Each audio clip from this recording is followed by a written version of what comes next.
నాకు ఈరోజు మార్నింగ్ అయితే మానిటర్ బ్యాచ్ వచ్చింది, మెయిన్ మానిటర్. సో మానిటర్ ఏంటంటే మానిటర్, అసిస్టెంట్ క్యాప్టెన్ అవన్నీ ఉంటాయి. సో నాకైతే వచ్చింది మానిటరు, మెయిన్ మానిటర్. టీచర్ తర్వాత నేననమాట. మా ఫ్రెండ్కి రుత్వికాకి అసిస్టెంట్ మానిటర్ వచ్చింది. అసిస్టెంట్ అంటే నా పక్కన చిన్నదనమాట, ఇంకా చిన్నది. సో తన 7 years తనకి, నాకు 8 years కదా.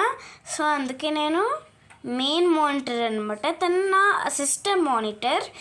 So main monitor, assistant monitor ఇద్దరు సేమే.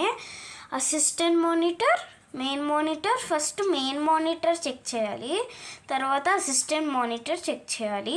క్యాప్టెన్ దేనికి యూజ్ అవుతుందంటే హోమ్ క్యాప్టెన్, ఇంకా క్లాస్ క్యాప్టెన్. మేము మానిటర్స్ ఎవరైనా ఆబ్సెంట్ అవుతే వాళ్ళు క్యాప్టెన్స్, అసిస్టెంట్ క్యాప్టెన్ వాళ్ళు చెక్ చేయాలన్నమాట. 2 members చెక్ చేయాలి ఎవరికైతే బ్యాచ్ వస్తుందో. సో అంతే గైస్, బాయ్.